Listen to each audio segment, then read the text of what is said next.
Welcome to the Game Deflators Podcast, episode 26. We have been on a multi-week hiatus with Ryan enjoying his time in Japan. So I'm John, and this is Ryan. Hey, everybody. Here at the Game Deflators Podcast, we like to talk about games we've recently picked up, games we're currently playing, and the long-awaited, dearly missed inflation deflation challenge. And yes, folks, I did just get back from a whirlwind trip to the land of the rising sun, Japan, for my honeymoon, and it was fantastic, and we will address that and more today on what John said, episode 26 of the Game Deflators Podcast, right here, right now. Take it away, John.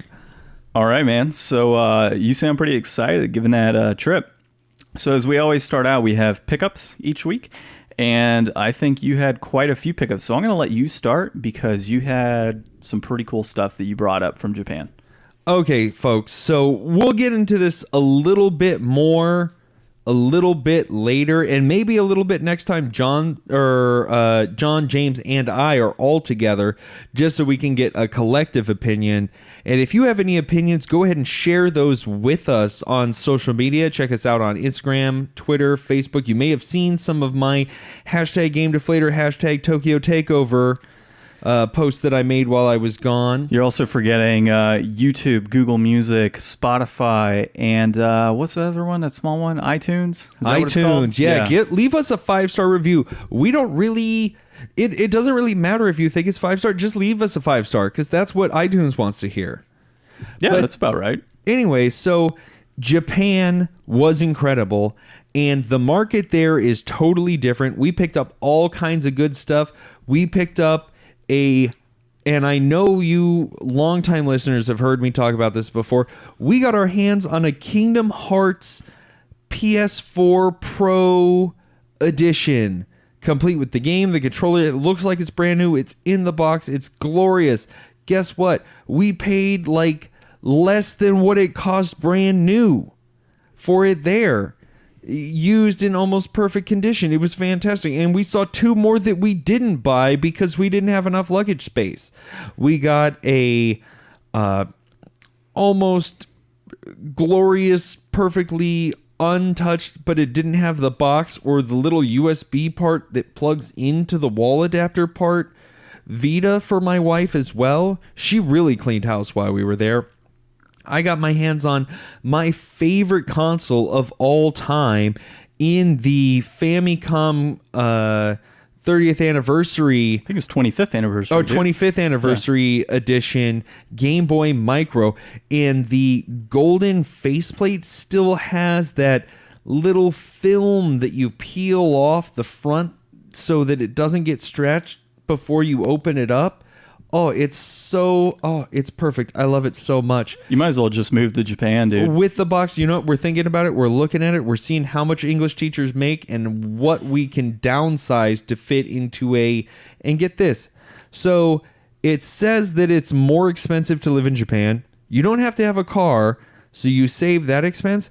But how would you like to downgrade, John, from your lovely new home that you moved into a 250 square foot studio apartment without its own washer and dryer unit for a little over $700 USD? Well, that's smaller than my master bedroom, so probably not likely. Yeah. And I think I pay maybe double that for a full home. Well, the thing is, folks, so with everything that I learned in Japan is that you can get amazing deals on complete in-box video games and consoles that are in impeccable condition. I mean, the things that I saw, the things that I was around, it's absolutely astonishing, the secondhand market that they have there. We'll get into that a little bit later, but I picked up like 6 Vita games. I got 3 of them were deluxe editions in box with all of the accoutrement and the art books. I mean, everything that should be packaged inside of it was inside of it and looked like it had never been touched for the most part. I mean, their Vita, the little chip disc game discs that they have. So it's not like you have to worry about scratch and wear and tear like you do on discs. But of everything I saw, it was really amazing how well taken care these games and these consoles and the packaging was. It was totally unlike the markets that you see here. And I had a really hard time pricing things out because referencing price charting, it doesn't have any of the listings for that. So it was hard to tell whether the deal I was getting was good. So I kept referring to Amazon and Play Asia. And it seemed like for the most part, what I was paying was at least market price, sub what you would consider to be free shipping on most of those purchases if you assumed shipping was like $30 to $40. But we'll get into that in a little bit. John, what have you picked up recently that's obviously less impressive? Well, I wouldn't say it's less impressive. I did get you a little something while I had a trip out down south. So, Ryan, I'd like to present you with a coin purse. Legitimately a coin purse. John, I'm sorry, sir. I should have... There is a coin in there, by the way. No, I know, but I should have told you. When I was in Japan, I got a coin purse. It was pretty much the same size, but it had 3 extra pockets. And guess what? I used it to carry 6 denominations of Japanese coin. I'm going to stop you right there because you know what's better than 1 coin purse? 2 coin purses. You have 2 coin purses that have been picked up for you in the last few weeks. 3. Now you have myself 3. 1. So you truly are the keeper of coin. You know what? As soon as I get home, guess what? Instagram, you're getting 3 coin purses. Tell your mom don't tell your mom and, I'll have you know one of those actually came from my grandma. I specifically told her I had a special friend that needed a coin purse, and she reluctantly handed it over. That is made in Guatemala. Is it the alligator skin? That is made in Guatemala. From it says Nicaragua. Nicaragua, okay, it's close enough. No, it says Nicaragua right on it. I'm looking at it. They are literally in the same part of the hemisphere. Like it is fine. The same part of that's a fourth of the Earth is a hemisphere. Whatever, sir. It's in the same general area. Maybe an eighth. We'll see. All right, so my less impressive pickups this week, and you're wearing my hat. So I picked up, of course, the Sekiro Shadows Die Twice Collector's Edition. Impressive on its own. Well, you ordered it. Okay. There is a story behind that. That is true that many people may want to hear. So I ordered it, and Gamestop lost it. They literally shipped it to the wrong address. And when I went to that old address where I used to live, it, of course, was not on the porch. And when I called GameStop, they said, well, we delivered it. I said, no, I have email records saying that you did not. And you didn't deliver it to the correct address as I requested. So, of course, I got a brand new copy, overnighted to me the day after I found out the old one was gone. So somebody out there got a free Sekiro. Let's be absolutely clear here. So I'm not the only person who's been out of town. John was out of town for a little while. I was watching his house, and he said that Sekiro was here. I drove all the way over to John's house and told him that it wasn't here, and then he came home a few days later. So, just order stuff from GameStop and, tell him to send it to the zoo and claim you live there, and then, get whatever you want from them. Because you'll see later on, they're changing everything. They're going to start bending over backwards for people. Well, hold on. Aren't going to start that is upcoming buying news. Online. That is upcoming news. That we'll get there. We'll get there. There's so much tease in the intro to this video. We missed you so much, folks. We did. Well, we missed you, Ryan. It's been far too long since you've been in town, and myself. So, in addition to Sekiro, I picked up, what's that game called? Job Simulator on the PS4. More on VR in our news section. But Game Grinder actually picked that game up a while back, and I thought it was very interesting. I saw his review and his, whole little bit of excitement over the game, so I had to get a copy myself. And then James actually picked up a copy for me. Luckily, Best Buy had the Salt and Sanctuary Tomb Edition. for $16 if you had your player's reward card through or Best Buy Gamers Reward. So I got that. Have you played any of Salt and Sanctuary before? No, dude, I've seen so many videos. I want to play that and Dead Cells really bad, and I just haven't had an opportunity to. I played some Salt and Sanctuary in a couple strides. I got it because I watched a video on it, and I didn't do so well with it. And then I waited a long time, came back to my Vita, which is what I own it on, and played it again, but with more of a, okay, let's look at this through, a real, like, more Dark Souls kind of lens. And I did way better with it because it's a brutally different game than Dark Souls when it's like, okay, let's have that level of challenge and difficulty in a one-on-one engagement, but now on a 2D plane, and you're not really ready for all of the different elements that the game has. It took me a couple classes to kind of get into something that I could really kind of feel out a bit. I didn't make it very far into the game because it was hard and there was other stuff to play, but it's definitely a rewarding experience, and I think that it's definitely something you're going to enjoy because I know you're super stoked for Sekiro. So having this on your shelf, this will be something you can reference back to later on the Switch, and you'll be able to enjoy a lot. Yeah, dude, I'm pretty happy about this one. I think it came out a couple years ago, right, on PC, if I'm correct. And, I'll look it up. Yeah, you looked that one up. But I know when it came out on, I think it was PC initially, and when I saw the game, I was like, man, I really want to play this, but I don't want to play it on a PC. So I was crossing my fingers for a console release of a physical copy, and it finally happened. Because as you know, I enjoy physical copies of games. So another item I got is Ryan brought back for me a used complete in box copy of Donkey Kong Country. I think it was Country 1 on the Game Boy Color. So that was pretty sweet. And then he also got me a copy of Donkey Kong Country on the Super Famicom. So that was also pretty cool. And speaking of Donkey Kong, and going as a segue into our currently playing, I had my recent trip out in the Southeast for a conference I had to do for work. And I decided, what better thing to do than to download an emulator on your phone? Because that's what all normal people do when they're traveling versus just watching movies on the plane. Or, you bring your Switch. Yeah, that too. Which I didn't bring to Japan because I didn't want to lose it. Well, for these business conferences and such, I don't really have an opportunity necessarily to play games, and I hate to bring it on a plane and deal with the hassle of all that. So I just downloaded like an SNES emulator, basically. And I thought, okay, well, let me download Tetris, because I want to play some Tetris. Let me download Contra for some stupid reason. Let me download Donkey Kong Country. And let me also download Top Gear. I will have you know, not a single one of those games was easy to play.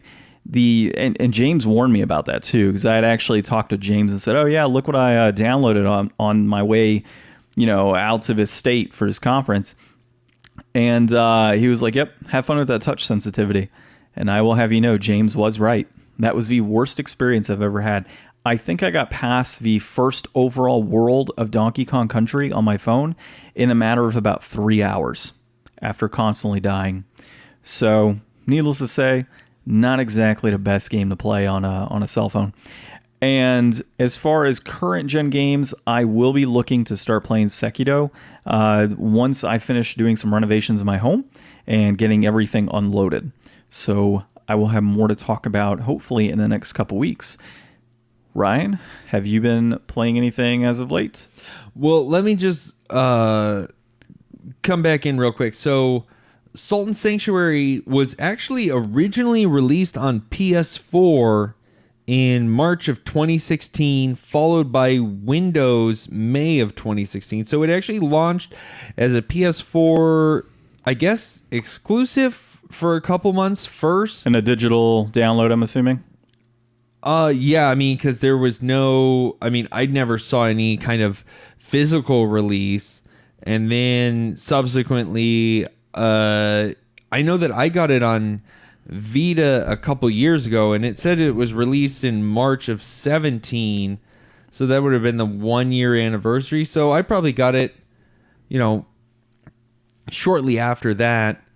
And, now that it's got a physical copy, it's actually really nice, I think, that they're starting to do some of this. We can kind of tie this in a little bit. Let me talk about what I've been playing lately, and then we'll get into this real quick as the first part of our semi-news section. I know we've got a lot of stuff just from the tease to get into, and then we'll get into the news. This may go a little long, but we'll try to wrap it up. So currently, I have been playing, drum roll please. Japanese hentai games on the PS Vita? No. Ah, damn. No. So I have been playing part of my new games resolution, which would make me the first to actually be doing it. Hey, I'm unpacking a house still, so don't look at me funny. I think James already got his stuff unpacked. You've been... Do you see this game room, Ryan? Yeah. Do you see a game on the shelf? No, I don't. John's very lazy, folks. Lazy? Have you seen my kitchen? Yeah, you should see the work that John's wife has done in his kitchen. Oh, and she's going to like listening to that part for sure. Exactly. She's a hardworking woman. So anyways, I have actually been, I did not manage to meet up to what I claimed I would do on the last podcast. I have not actually gotten into Zone of the Enders yet, but I did borrow James' Game Boy Advance SP on my way to Japan, and I started playing Zone of the Enders Fist of Mars for the GBA, one of my favorite handheld games of all time. I played this game through at least twice in the past. The first time I ever played it was on a plane ride with the Linkin Park Reanimated CD on my Walkman and the, for some reason, censored version of Blink-182 Take Off Your Pants and Jacket. So forever, this game and those songs from those CDs are linked together. So every time I hear one, I see the other, or see one, I hear the other, because you can't have two headphones going in the year 2003 with, a Game Boy and a Walkman. It just doesn't work that way, folks. And also, surprisingly enough to notice, on the way to Japan, I didn't know that the SP doesn't have a headphone jack. I thought that was super weird. It doesn't? No, it doesn't. It's super weird. So I had to mute it and put on my audiobook. By the way, I know that you do tons of advertising through people like us, so not a sponsor could be a sponsor, huh? Audible.com has a great version of Dune that I've been listening to on my trip. Check that out. It's really good. Hit us up, Audible. We'd love to tell people about you because they listen to us and they could listen to you as well. Ryan, this is great because now we can hashtag them and then add them to our social. This is fantastic. Exactly. Good pitch there. So, playing that game. By the way, this has been brought to you by Kirkland's Signature Purified Water from Costco. Could be a sponsor. Yeah. Okay. I really tried to refrain from bringing back that joke because I knew that John would jump all over it, and I regret doing it. Although Audible is a great sponsor for a lot of people that I listen to. Hashtag Audible. Yes. Hashtag Audible. So, anyways, but the Game Boy Micro, which is less than half the size of the SP, has an audio jack.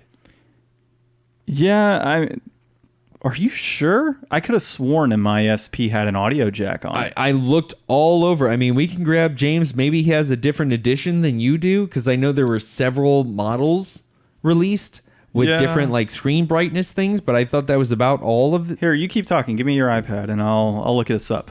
So anyways, I was playing a bunch of Fist of Mars while I was gone. Oh, he's got his puppy on here. Yes, you got to put in your passcode. Sorry, dead zone. Anyways, or dead time, dead air. So I was playing a bunch of that. If anybody hasn't played it or anybody isn't familiar, it was my new games resolution for the year. The Zone of the Enders is a Hideo Kojima game for the PS2. It's kind of like a mediocre mech piloting game that's a first person, third person kind of action game. The second game for PS2 has really good reviews, but nobody ever talks about the GBA game. I've never known anybody else that's talked about it. I've never seen any other coverage of it. I love it to death. I think it's really good. I've been playing through that. I'm at like Act 4 out of, I don't know how many, maybe Act 7. I can't remember. It's been a couple days since I played it, so it's not fresh on my mind. It's a really good, really unique tactical RPG with a first-person shooting and dodging mechanic for the action segments of it. It's a great game. I love it, and I'm happy to be in the middle of it. As soon as I get through this, or maybe before I finish this, I don't know, I'll get into Zone of the Enders 1. It's only like a 7-hour game, and then I'll finish this and get into Zone of the Enders 2 probably, because John picked like a 40-hour RPG. Oh, no, sir. I think mine is more like 50 to 60 hours, and I will likely put in 70, given the type of RPG play that I do. And also, just to kind of go back on that GBA SP, yeah, it looks like it doesn't have a headphone jack, but some genius made an adapter. Yeah, there was an adapter from the proprietary charge port plug, which is actually something kind of interesting because the Micro also has a proprietary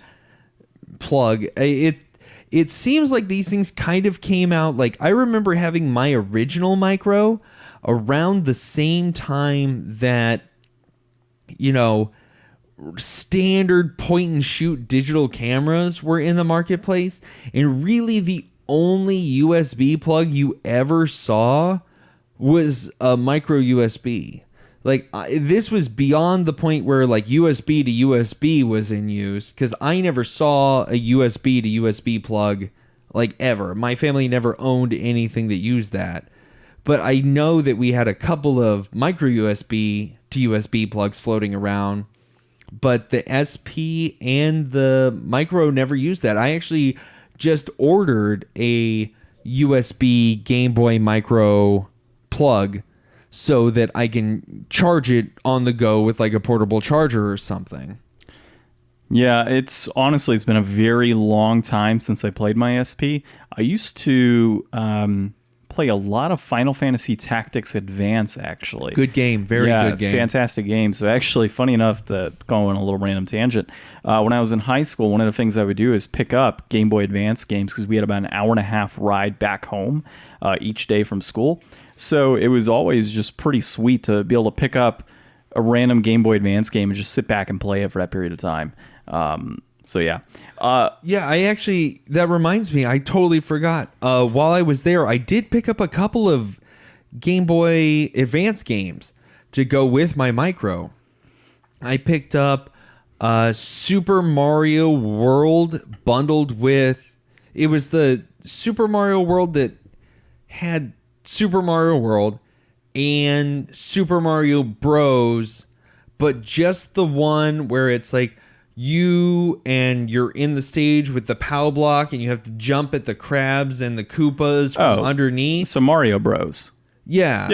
It was that like bundled GBA game. And I remember having that in the US, but I picked up the Japanese version because I was like, don't have to speak Japanese to play Mario. So, well, I don't know, man. Mario World, you get all the instructions. So, and then I picked up a Gundam game for the GBA, which had a yellow cart. And this kind of ties into, I got John his stuff, which he said that I picked up for him. But I also got James something. I got James the Zelda Famicom disc version of the game. So there in Japan is a whole series of Game Boy Advance games that come on yellow GBA cartridges, which are ports of Famicom disc games for the Game Boy Advance. I didn't even know that those things existed growing up in America. I had no idea, man. That's actually, when you brought that over, that was pretty sweet to see that. God, man, what was I going to say? I lost my train of thought when you jumped in there. let's get into our news. Okay, so I'm back lost to right the there. news. We'll start back in. We'll just wrap up this whole Japan stuff real quick. So, John, I want to ask you, I guess this is less news and more of an opinion piece, and then we can get into the actual news. But as somebody who is a vast collector of games, what I saw in Japan was shelves and shelves of used games, complete in-box, in immaculate condition, for what you would think would be like ludicrous. I mean, I got special editions of games for less than $40 with all the stuff that comes with them. I saw all kinds of things that were so abundantly packaged and all over the place. Like I went to I tried looking for, the only thing that I didn't get that I was looking for was Mother 3.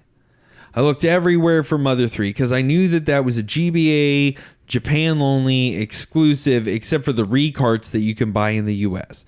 I looked at 4 or 5 different places for it, asking for it, showing the picture to the clerks to see if they had it.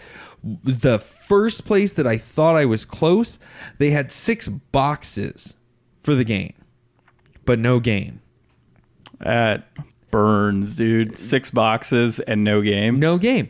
And the thing is, this was a top seller in Japan. It did really well. It was not a hard to find game, and it should have been abundantly available, I thought. And then eventually I went to a store.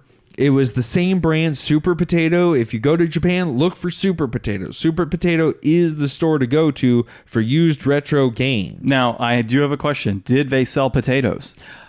There's probably some Spud-based games out there that I'm not aware of that they sell. Potato chips would have been an acceptable answer as well. No chips. Lots of microchips. No physical chips. That's close enough. So I went to one and they had like 9 copies of the game, but it was like $57, and I was like, I'm not gonna pay $57 for this game. To not understand a single word that is said in it. Well, I didn't think that it was going to be... I bought a bunch of Japanese language games. My wife bought some Japanese language games. I mean, she's taken 3 years of Japanese. I'm looking to start relearning Japanese because I took half a semester and I've lost all of that retention because that was like 3 years ago.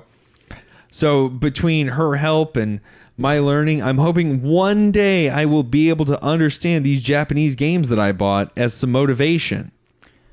Yeah, it'd be pretty cool, man. I've honestly wanted to play a lot of Japanese games in the past, but just never really have had the passion to learn it. With that, if you could get games like I referenced earlier, like Super Mario World, if you could get games for a lesser price at a complete in-box, but in another language, if the language wasn't necessary to the playing of the game, would you consider adding that as part of your collection? Or is your collection based off of, I mean, how many games do you have that you're never going to play? Does it matter what language they are? Or if they're complete in-box, does that add value to your collection?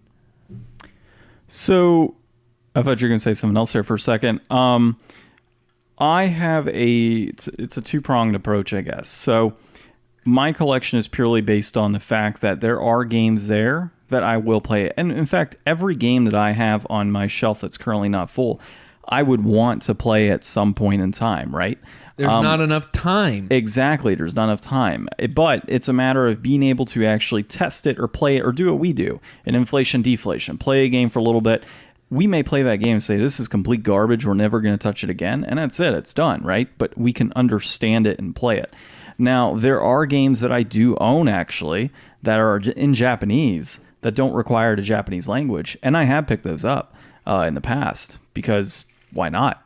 You know, if it's a fighting game, you can figure out how to get through a fighting game in a different menu, you know? Well, or it's the same button inputs and you could just look up the English version of the game. It's going to be the same combos. Exactly. So like with games like that, I can look up if there's a small story or something along those lines. I can look that up. Rival Schools, I guess, is a prime example, right? And one thing I'll say that we learned while we were there, Google Translate is incredible. And just as a note to anybody who might be listening to this out there, I'm planning on going back to Japan 2021. The 2020 Olympics are going to be in Tokyo. They're remodeling all kinds of stuff. Japan was shockingly easy to navigate as a English speaker that speaks and reads no Japanese, regardless of what my wife was able to help me with. The ability to get around in Japan is very easy. Their rudimentary knowledge of English is enough to get by on. And with the 2020 Olympics coming and all the improvements they're making, it's going to be way better in a couple years. I can only imagine. Yeah, and when you go in 2021, you 100% need to bring me back Olympic memorabilia. Well, it'll be a year after the Olympics. So anything I it. can find on the street that people are trying to hawk for money, I'll get you. There, that works. But yeah, to go back on your question overall. So yeah, pretty much with a Japanese game or really any PAL game for that matter, you can look it up and get a basic idea on the story. Well, that's the thing. As long as you can play it. So we see that the PAL versions are usually drastically underpriced to the NA versions. Or drastically overpriced. I guess depending. But when we look at our price charting for stuff, it does not show any of the Japanese or any Asian prices at all. And I always hear people reference Play Asia as a place to pick up, Japanese exclusive or Asian inclusive games. And I've looked online and I've seen games that a couple games that I bought while I was in Japan that will sell for, $80, $90 USD. Or let's take, for example, even the Game Boy that I got. I mean, a fair Game Boy like the one I got could be well over $200 US. Yeah, I think. And I got mine for under $200 in box with the little seal over the front of it. Yeah, so last I checked, and it was probably about a year ago, I think the Game Boy Micro loose, the one you got was hovering in like the $90 range or so, just loose. So the fact that you were able to get it complete in box, $90, that I think you were looking at something else. Oh, I don't know, man. That seems about right. Well, we'll let you keep looking it up. And while you're looking it up, I'll jump into our news. Oh, wow, dude. We're like 30 minutes in. So recent news talking about used games and such. Gamestop has recently announced that they're going to be, I guess it's really a pilot in a sense. It's not an official statement of this is our new policy moving forward. But for the Days Gone game that is coming out on PS4, they are actually going to be instituting a policy in which if you don't like the game brand new within 48 hours, you can return your opened copy for store credit for the full amount. Now, for people that have never dealt with the idea of purchasing a new game at GameStop or any store for that matter, when you open up a brand new title, you're generally not allowed to return that title at all in any capacity. And if you do get it back, if you do try to trade it in and they allow something, they will only give you the exact same game open. That's the only thing you get. So you can come in and say, well, the game's broken. We'll say, well, it was brand new. The most I can do for you is trade it. Usually when you buy, like I've seen this at GameStop, like if you go in for a game, they'll pierce the seal in store before they hand you the game so that they know that it's not returnable. Like I've been to midnight releases where they've taken box cutters and opened the seal themselves so that they know, like, hey, we've sold this, don't take this back as a new game. Don't give them their full value. Well, see, that's kind of shady, that right there, because you are allowed to return a brand new game as long as it's been unopened. So with them actually opening the title, that is BS on whatever GameStop has done that, to do that, because I would actually say that's, God, that would just be an unacceptable practice in my mind, to slice open a game. Like, what if that was a gift for you or a friend of yours, and they already had the game and they wanted to return it and get store credit or trade it in for Hey, dude, I've never stayed up till midnight and waited in line to buy a gift for somebody. You're a real bro if you do that. I'm not saying necessarily midnight release, but the idea of them even cutting open a game is just absurd. But it does kind of beg the question, I guess. How would you feel? Like, would you shop at GameStop more knowing that they have a policy in place, let's just say down the road, where you could buy a brand new game and say, you know what, I don't like this game, and return it, and they would have it at that point just say, hey, Ryan, go pick something off the shelf. We're going to give you $60 store credit. You got to use it here.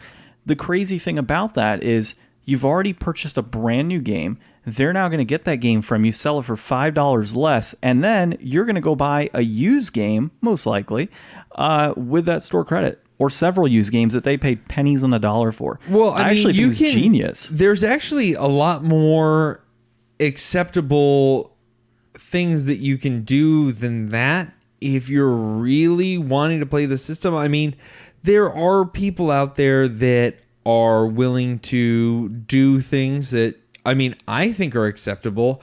There's plenty of games that you can beat in 48 hours or less. I mean, it depends on how long it takes that game to install on your console and how much sleep you need and how much time you can get off of work.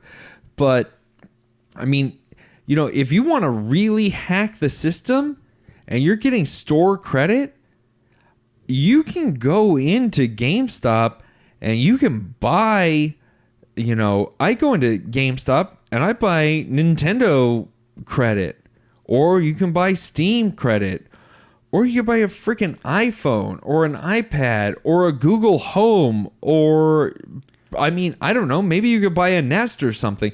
There's all kinds of stuff you can buy inside of a GameStop now.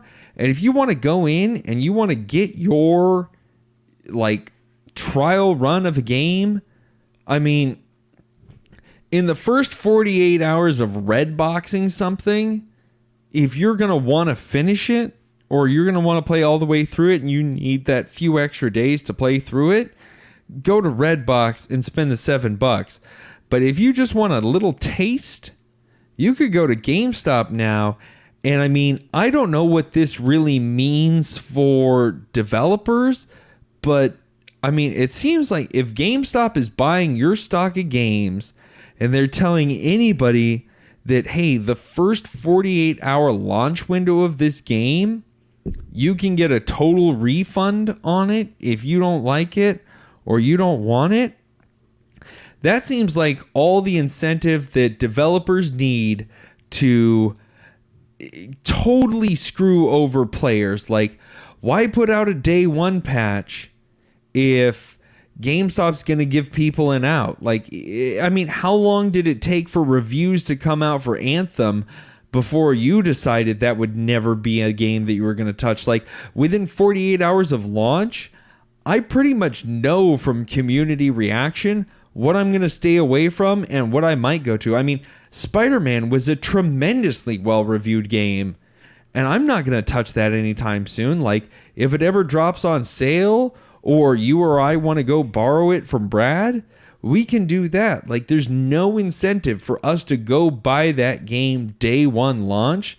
And considering that GameStop is basically the main seller of games, you know, both used and new in America, for, I mean, the people I know, I don't know that more people go to Walmart or Target or Best Buy. Well, think about this, so man, from, you know, knowing GameStop's financial situation and the amount of money that they have lost over the last several years, it is a genius move on their part.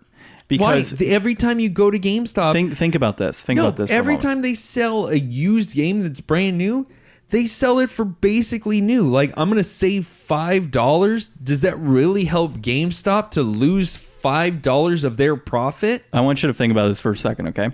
So GameStop doesn't make squat. They hardly make anything off of new titles that come through. However, when they sell a new title, they're getting your money. When you buy that title and you return it within 48 hours based on just this one game right now, so if this expands, it'd be pretty cool. And I'm actually for this. If you buy that game, you are now locked in your $60 because you cannot. It's store credit. You're not getting cash back. No, you're getting store credit for this. It's not cash back. If you buy a Nintendo points card, you're spending that money at Nintendo. You're not spending that money at GameStop. And when you spend it at Nintendo, you're getting Nintendo coins. Yeah, but I would say GameStop is not just sitting there selling Nintendo cards and not making a dime off of it. Well, no, they're definitely making something off of it. But the thing is, you gave them back a game. You got what you wanted out of it. Yeah, and so did GameStop. GameStop already got your money. So no, but you're giving them back the game and you're getting back their money. So, like, they're not getting more money off of you spending. They're just giving you something else out of their warehouse that somebody else would have spent American dollars for. So I want you to consider... Everything you take off of their shelves is opportunity cost. I want you to consider this a little bit of mathematics here. So if you bought a game at $60, okay, and say GameStop made $5 off that one brand new game, and then you returned it, and GameStop said, well, here's $60, right, in store credit, okay? They are now getting that used copy, which they're going to sell. They've already made their $5 initially. So if they sell it for $55, break even in a sense, right? They're still going to get money from you, that $5 when you buy another brand new title. You might not buy a brand new title. Or if you bought Nintendo points, they're still going to make money off that. So they're still getting money. Or you may say, you know what? I'm going to buy 2 used games that I've been looking at for a while back, because you're locked in on that $60. No matter what, GameStop has your $60 at this point, plus the tax. No, but every used game that you buy from them, they got for pennies on the dollar. But every used, I get. So you can't beat the house. So I guess you're ultimately right.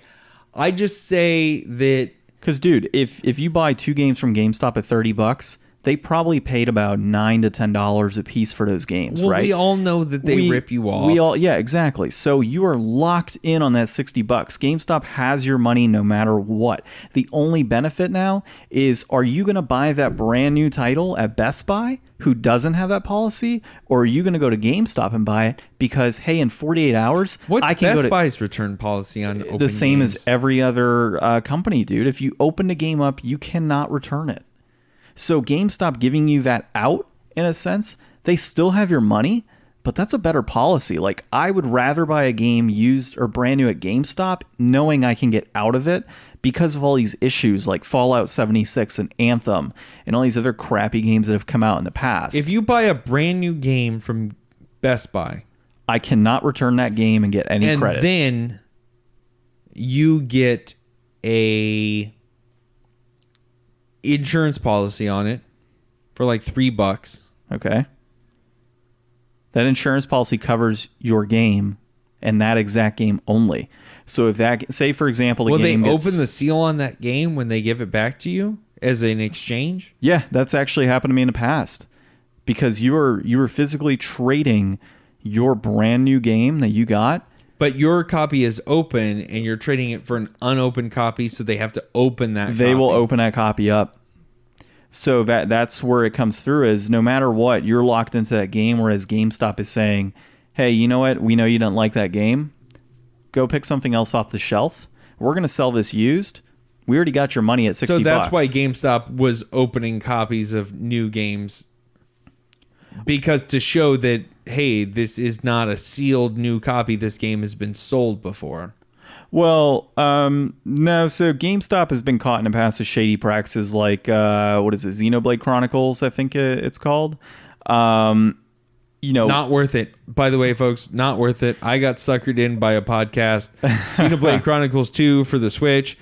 It's a very weird not very interactive game that I was not as into as the person I was listening to tried to sell me on it. I picked it up on a Black Friday pretty cheap, but what GameStop was doing was they were the exclusive seller of that game, right, out of Japan. So they had a license to be able to sell it exclusively. No other shop in the US was selling it. So when they were selling it in store brand new, it started hitting eBay or the Bay for, $80 or whatever it might have been, right? GameStop said, well, we can't sell it at the suggested market price of, $40, or we have to sell at that market price. However, if we slice them open and sell them used, now we can sell them at our used price, which is what eBay is at. So that's what ended up happening with that particular game. Your experience that you had is complete BS because they shouldn't be opening up brand new games and handing it to you. You should have the opportunity to open that up yourself or decide not to and return it within their window that they have for a brand new unopened title. So they do have a policy on that too, existing today. Now, if they go the route of this 48-hour period, that'd be awesome. I would actually probably start buying new games at GameStop for that reason alone. I mean, this is the thing, and it's a tear between me and the market. GameStop has been a part of my gaming experience forever. I've loved hanging out at GameStop. I've known people who've worked at GameStop. I've hung out at GameStop like in my free time while my friends were on the clock, just hanging out. I've played tons of demo consoles over and over at GameStop. I love GameStop. It's a part of my gaming history. I'm going to hashtag GameStop on this recording. And GameStop's like the only thing still standing. I mean, there is no more EB Toys. Because they bought them. There is no more. And they are in Canada, actually. There's no more Sam Goody. Did they buy them too? I don't know. They went out of business like 3 months after I bought the membership to them. Suncoast. That was another one out in They were in part of Florida. Sam Goody. Oh, were they? Yeah, that's where I bought my anime at the mall. Yeah. There's a lot of shops near us, at least, but it's not the same. There's like mom and pop third parties, and then there's GameStop. And that's another thing that's totally different in Japan, is every store that you go to is like secondhand. Like you go to a shop, it's got a floor of secondhand games, secondhand anime, secondhand manga, secondhand hentai, which is probably weird and sticky. Oh, but, dude, I would not buy secondhand hentai. Hey, especially those pillows, but they got them. They're not secondhand, are they? They're secondhand, and everything that you buy is sealed in plastic. Hentai secondhand pillows? Oh, you betcha. Please tell me there were no holes in them. I didn't open any to find out. I wouldn't. But anyways, the thing is, in Japan, there's been no retail beyond retail, as in there's no rental service in Japan. There is no legal way to rent video games in Japan. They never had the Blockbuster spree that we had during the 80s and 90s and early aughts. So the difference in the market between us and Japan is that Blockbuster destroyed millions and millions of boxes and manuals. GameStop does it too, actually. On all the new retro consoles that people are trading in, they are tossing the boxes for those retro games when people trade them in.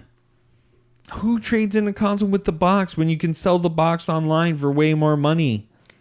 A lot of people that say, oh, you actually take old Sega games or Nintendo games? Oh, yeah, we do. All right, well, I would think that I'll people going in. to GameStop would be at least smart enough to use the internet.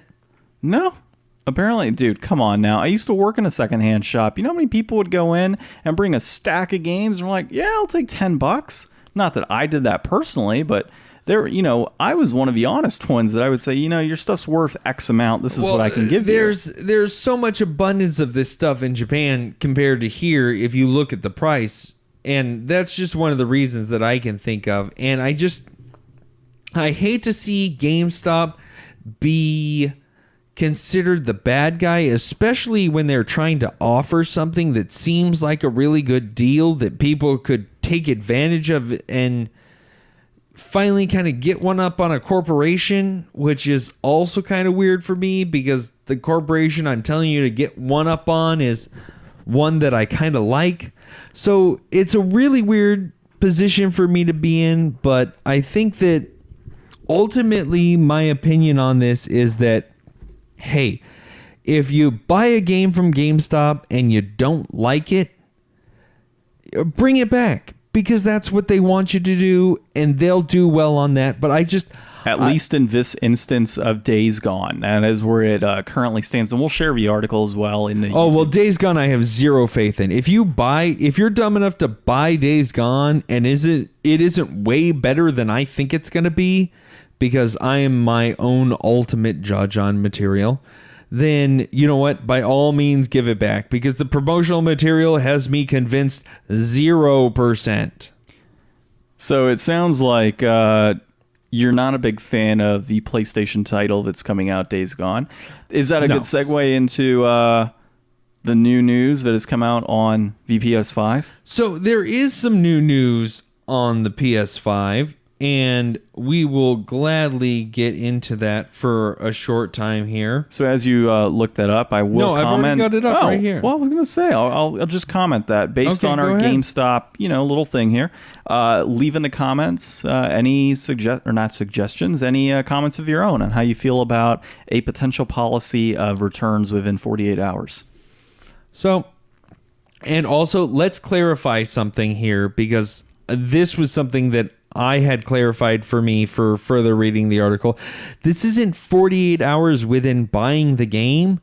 This is 48 hours within launch of the game. You need to be a day one buyer, and then you have 1 day or a day and a half, depending on when you buy it and get it installed and how much you sleep, to return it. You're not going to go into GameStop 2 months later, buy a new copy, and have the same opportunity. This is within launch window that you have to return it. Let's just be very clear with that, because otherwise it would be like, what? That's crazy.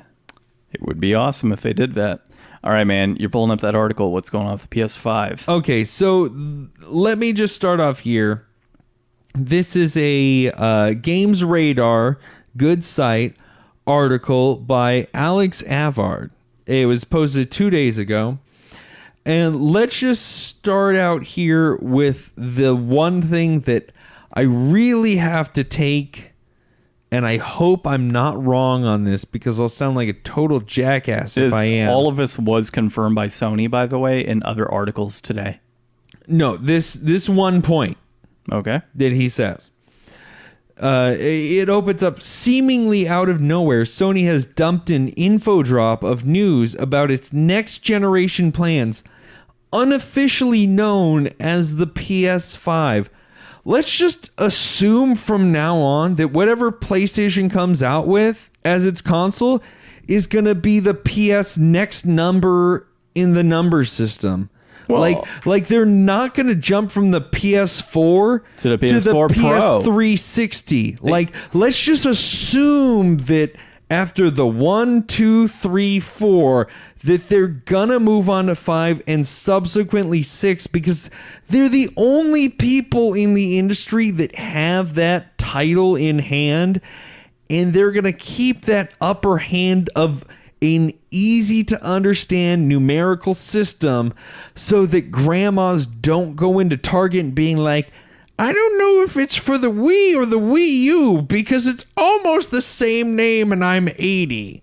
Like, let's just assume that PlayStation just keeps adding one number per generation from here on out. Can we, is that a fair assessment? No, because the PS4 Pro came out last year. Yeah, but it was still a PS4. Dude, it was a Pro. It was the next step but it up. wasn't a PS5. But it was a Pro. No, but if you went out and you said, my grandson has a PS4 Pro, what games can I buy? You could assume that any PS4 game would work on the PS4 Pro.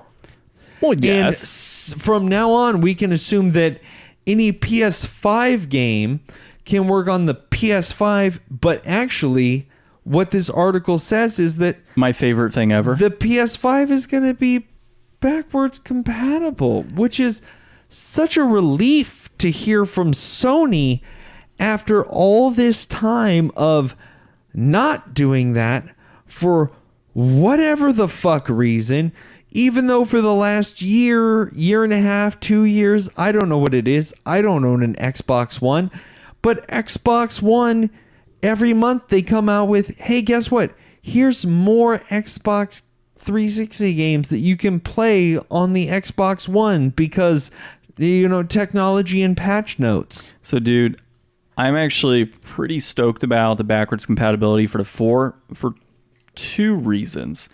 First reason is it's us getting one step closer to the other rumors I heard a while back of backwards compatibility all the way to the PS1, which would be flippin' sweet. And then the other thing is there's also been rumors of a wireless PSVR headset. So if it comes in wireless and it's backwards compatible, that means I could start picking up all those PS4 games that are VR related for a super cheap price and play them on my PS5 with my new headset. Well, I mean, there are hundreds of PSVR games, and you know what? I'm really hoping to be able to be the first game deflator to get into that market now that I have a PS4 Pro and kind of relate some of that information to some of our followers. But this is the thing that I'm wondering is like, I don't know why it just hasn't been in there altogether. Like, if I can play PS1 games on my phone, how hard is it for the PS4 to do? If you could play Xbox 360 games on an Xbox One without, much trouble by just adding some patches in, how hard is it? I don't know any of this. I'm not a game designer. I'm not a tech head. I'm not sure what's going on here, but it seems like it should be possible. I mean, you can play PS1 games on a PS3 even if you can't play PS2 games on it. Yeah, that literally has made no sense to me at all. And every PS3 plays PS1 games. That's what's just baffles me. It's just part of it. Yeah, it's just so ridiculous. More on that article. So they are talking about SSD hard drives going in. I think they said it's a standard 2 terabyte drive. And they're also talking about ray tracing, which is something that I've heard a lot about. And I actually heard a really good explanation for what ray tracing is. But basically what ray tracing is that all of the lighting effects react through physics in the system. So any kind of lighting effect coming through rather than just lightening or darkening within a radius around it, whatever textures are in that radius, it actually reacts in real time with math to take into account the lighting effects on the actual objects rather than just whatever program textures are supposed to be lightened or darkened. So it's a much more intensive type of thing, and it's supposed to be the next generation of graphics. And I'm already so far beyond graphics. I'm already so far taken into, hey, Borderlands looks great because it's cell shaded, and this game looks great because it's this. It's like I'm so far gone from the latest Call of Duty has the best graphics. It's like the best graphics aren't what makes games and sells games anymore, even though it kind of pushes the technology forward. I feel like we're all kind of beyond that. So if ray tracing is going to break the edge of gaming and make it that much more immersive, I'm all for it.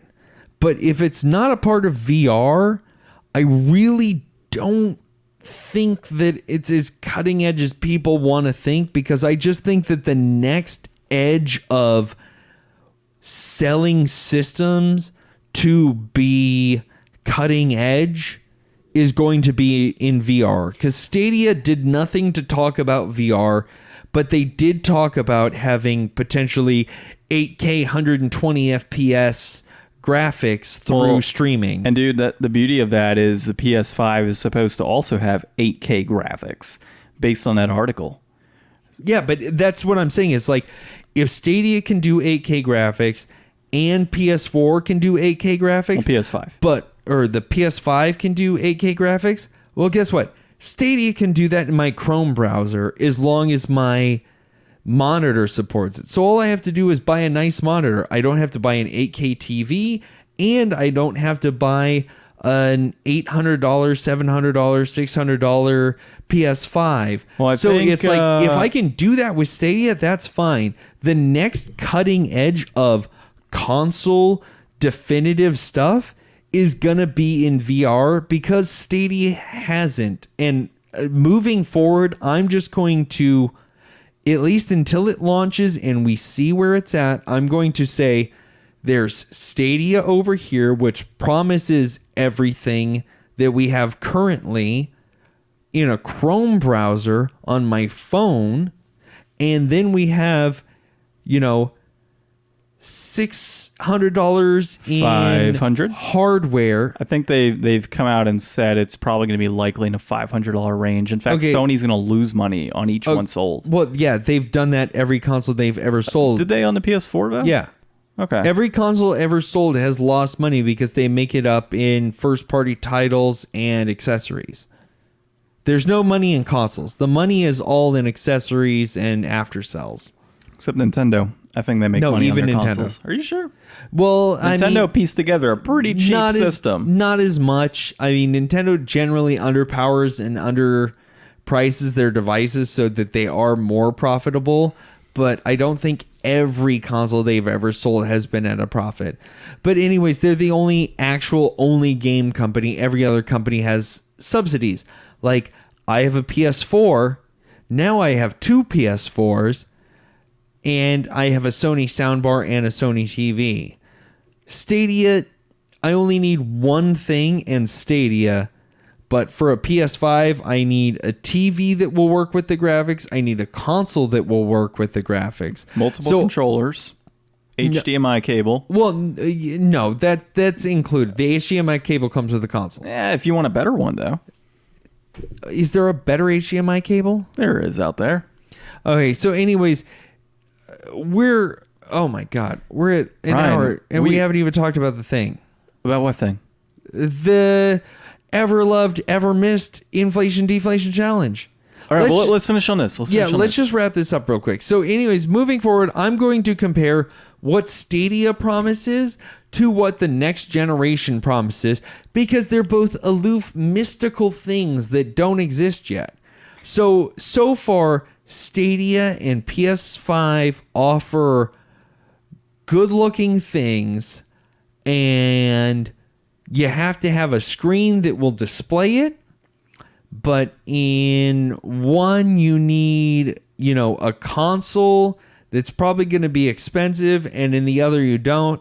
So I'm giving it to Stadia for now until they announce some kind of VR, because I'm really banking on our past conversations about the PS5's built-in inclusivity of a VR next-gen system, which we really haven't seen a VR 2.0, and I'm really waiting on that.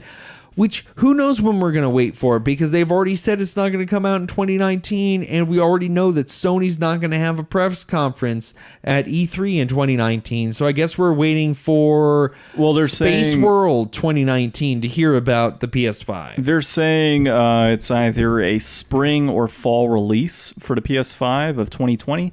I would probably lean more towards the fall because that's typically what they've done over the last 3 consoles. That's when people have Christmas shopping to do. That too, except that it's weird because Nintendo released their stuff in the spring, and then they obviously had that high-end momentum during the middle of the year. Nintendo does what they do. Well, yeah, because they're Nintendo.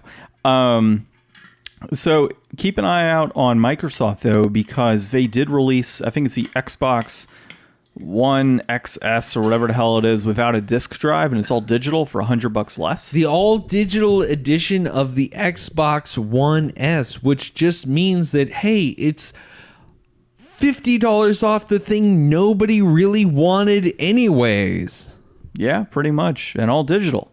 So I'm actually interested to see if that picks up, because that will be kind of a test market in a sense. Why would you buy it? Well, like, I'm not saying I 2 would buy came it. out how long ago? Like, what was the last reason to buy an Xbox since Titanfall? I am purely just saying keep an eye out for it to see if they have an increase in sales for some random reason, because that'll help set the tone for the other consoles, and it'll help set the tone for Stadia as well. All right. Xbox One is Xbox is already putting games onto Switch and trying to pass off their licensing so that they can launch their Xbox platform onto other things, because they're probably like, if Microsoft doesn't come out with a next gen console, I think there's already plans for it to come out. Well, no, but I mean, if it doesn't compete with Stadia, like, I don't envision the PS5 failing. I think that the PlayStation has too much backing. I know Nintendo's not going to fail, because we'll have to talk about this next time, because we're running short on time.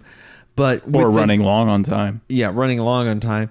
With the Nindies development coming out at Gamescom, talking about how Nintendo's going to start probably giving out their license a little bit more freely with the new Crypt of the Necrodancer Hyrule hybrid with Zelda. I have not seen that yet. Oh, it looks incredible. It's Cadence of Hyrule. It's a Crypt of the Necrodancer Zelda mashup where Nintendo gave the Zelda license to a one-time game developer who made a rhythm game to make something incredible. So if that keeps coming out, I really don't see Nintendo going anywhere. But if Microsoft came out with the Xbox, then the 360, which was like the splash hit, super success, which at the end of the day still sold less consoles than the PS3. Well, and the Wii, which completely smashed everybody, but the 360 was still wildly successful. The 360 was an incredible gaming console, and then they came out with the Xbox One, and then the Xbox One X, and then the Xbox One S, and then the Xbox One S Digital Edition. Like, if they go out with that, and their next console doesn't sell super well, and they just go back to not doing anything, that will be an incredible, like, blip. Like, they'll be the modern Sega. Oh, I so hope they are. Splashing out with what would have been the Dreamcast, except not as incredible. Like, I think it would be hard for people to say that, like, even though people are happy with their Xbox One S's and whatever it can do, like, there's no way that the Xbox One was a more impactful system than the Xbox 360. Like, the Xbox 360 was way more influential in the marketplace and way more prevalent and way more of a player than the Xbox One ever was. Definitely agree with you on that, man. So it's like, we'll see what happens from here. We'll see how they react, especially if their latest announcement was like, hey, we've got our console, but you can't put discs in it. And PlayStation's like, we got PS5. And Switch is like, or Nintendo's like, we got new Switches. And Google's like, hey, guess what? We got nothing except for exclusive games and playing other games that you already want to play anywhere, everywhere, on anything that you already own for no extra cost with whatever controller you can manage to plug into it. Like in this current market, like, I really feel like Microsoft has to respond, and they're already probably having some weird debate going on. Like, I'll just throw this in. I'm sorry, I'm trying to wrap this up, but there's just been so much going on since we've been gone. There's the whole thing with all the exclusives coming for the Epic Play Store, and the Epic Play Store challenging the Steam Store. We'll have to hold off on James for that one, because he's a big PC gamer, so I'm sure he will enjoy talking about that. Okay, we'll get to that next time. Anyways, on to, like I said, it's been a long time coming. You've been waiting for weeks. It's the beloved and well-missed Inflation Deflation Challenger. John, who do we have in the corner this week? Well, would say the name is Chuck Rock. You called it something else when we were playing it. But Chuck Rock on the SNES is what we went ahead and played this week. Ryan, what's the price point on Chuck Rock? I accidentally said Chuck and Rock because I was thinking of something else. So anyways, we're talking this week about 1991's Chuck Rock, a slapstick side-scrolling platform video game published by Core Design for the Atari ST and the Amiga computers. Ooh, we should play it on the Atari. Well, it came out for all kinds of stuff. The Archimedes, the Amiga, the CD32, Atari ST, C64, Game Boy, Game Gear, Mega CD, Mega Drive, Master System, and SNES, all the way from 91 through its last release for the CD32 in 94. This was a long-running game. And Man, it was, I didn't realize how many consoles that was on. No, dude, this thing was on everything. It was developed by Core Design, published by Core Design, Virgin Games, Sony ImageSoft, and Chrysalis Software. It was a decent game, and currently it retails loose $8.99, complete $23.30. Yeah, that still a big baffles jump. me. That baffles me a little bit. Actually, while we're at it, because that's the SNES price, and obviously we would consider it loose because that is what my copy is. I am curious, what is it going for on the Sega Genesis? Because that would be the other console that we could compare it to. While you're looking that up, the game itself, colorful, interesting in that... Genesis only slightly higher at $9.25. That's a 26 cents price hike. What about complete in box? Complete in box less, $21.75. Yeah, it is easier to So find. it's pretty comparable. Yeah, it's not too far. It's within a $1.50 either way. Yeah, not too bad. So yeah, colors were good, sound was good, the music was pretty good. Except for Game Boy. Jesus. Game Boy loose 21, complete in box 124. Everybody threw their Game Boy box away, folks. Well, and Nintendo boxes in general. So yeah, all the things that I just said about the game itself, the elements of it were pretty nice. I would say the controls, in my opinion, were a little bit clunky on this title. It was at times difficult to jump onto certain ledges.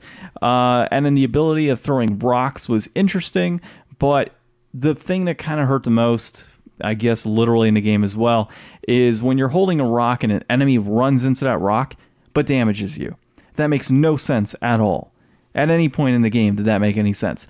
But I do like the ability of grabbing rocks, chucking them, hence the title Chuck Rock, and using them to climb up on different ledges that are too high, using them to hit the other end of a lizard so you could bounce up higher, using them as weapons for enemies, and then the manipulation of different rocks to get to different areas. So you might take a large rock and place it near a ledge and then run back to grab a small rock that you might need to use in a different section. So I think those mechanics tied with the overall gameplay, the overall colors, everything that was involved, the music, the humping caveman, all of that good stuff culminated to what I felt was a pretty decent game. I wouldn't call it an A, but I would call it a solid B-. So I would say in the 80 out of 100 range or so is where I would put that game. Now, we did only play about 20 minutes of that title. So not a whole lot of time to really give a full analysis, but in the time frame we played, which was probably about the first 4 levels, I felt it was pretty good. Well, but you also caught on to what you may not have even known was kind of some of the core design of this game, John. So Chuck Rock, the main character, described in the Wikipedia article as a square-jawed caveman characterized by loudish and lewd behavior, perhaps influenced by the lad culture of the 1990s. He's got a punk-style mohawk, and he's got a penchant for picking up rocks and throwing them at things, hence his name. And in the intro, he is in a rock band.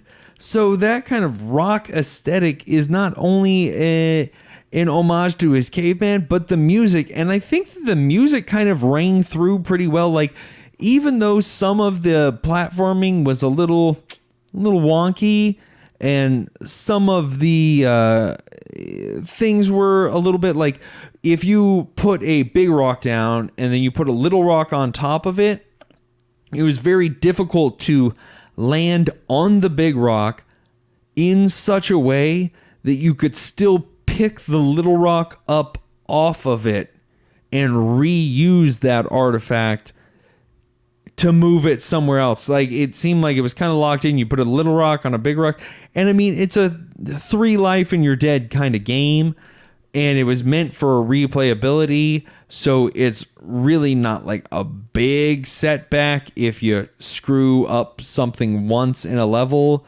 But it is one of those things where, you know, the game is really well designed from an intentional aspect, but it's kind of restrained by the times in which it was produced. Like, I feel like if this game came out in 94 during its final release, and that was its initial release, there would be enough game history behind it that all the things that the creators intended for this to be would have been a little bit more refined and would have rung through a little bit more true, and it would have pushed this game a little bit above. I mean, where we played it as of now, I would say that if you got the patience to put in for a little bit of a challenging older game with some good style, this is definitely a pickup for $9.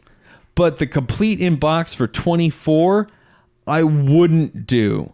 But if it had that 3-year later development cycle to, you know, put it a little bit more modern and put it, you know, a little bit more into some more traditional game mechanics and development and a little bit out of some of that outdated stuff, I think this could have been like a much better game than what it perceives to be from the first few levels that we played. So what would you consider from an aggregate score standpoint? Where would you have it at? I put it at about an 80% out of 100.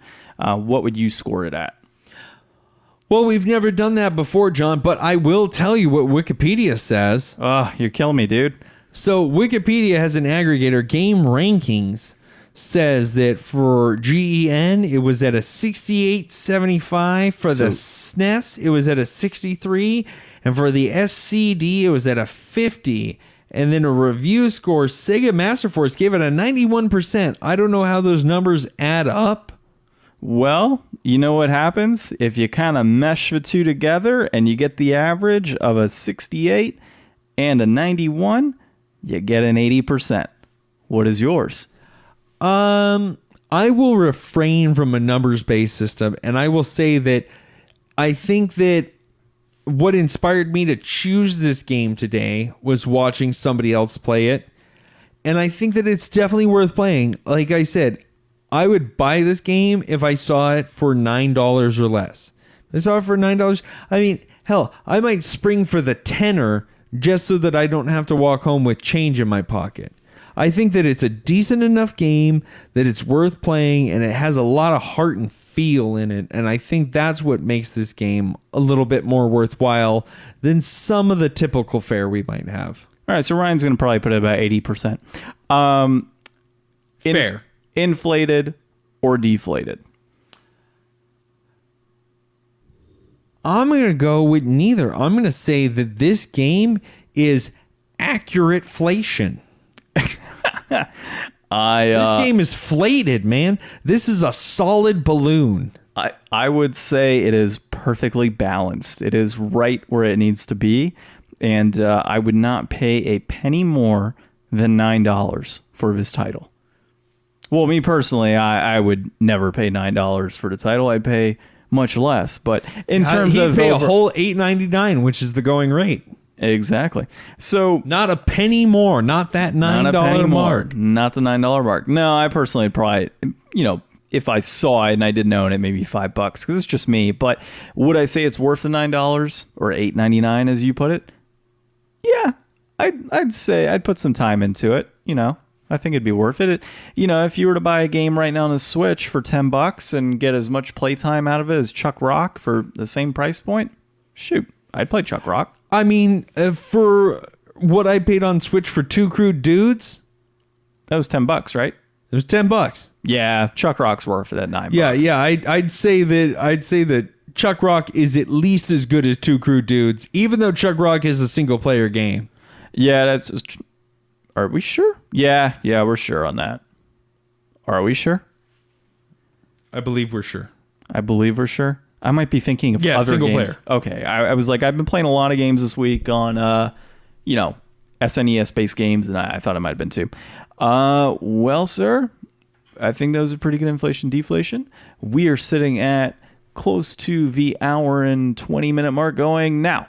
So it's been a long time coming, folks, but this has been episode 26 of the Game Deflators Podcast. I'm so glad to be back. John's so glad to be back. James is so glad to be wherever he is right now, but I'm sure he'll be back in no time. And as we said in the beginning of the episode, if you've lasted with us this long, you should subscribe on Spotify, iTunes, and YouTube. Leave us Google a 5-star rating on iTunes. It doesn't matter to us, but iTunes loves those 5 stars. Find us on Instagram, Facebook, and Twitter. Hashtag Game Deflators. Hashtag Tokyo Takeover. Hashtag see where I've Costco. been. See what I've seen. Did I just hashtag Costco again? I guess so. Have you been taking pictures at Costco? I was there about an hour ago. Hashtag don't buy Kirkland Light. It's terrible beer. Why would you buy that? It was a 40 pack for like $30. What? It seemed like a good deal at the time. Don't buy it. Don't go camping with it. You won't want to drink it. Hashtag we're not going to be sponsored by them now. Anyways, we're going to leave you there today, folks. I've been Ryan. And I've been John. And we're the Game Deflators.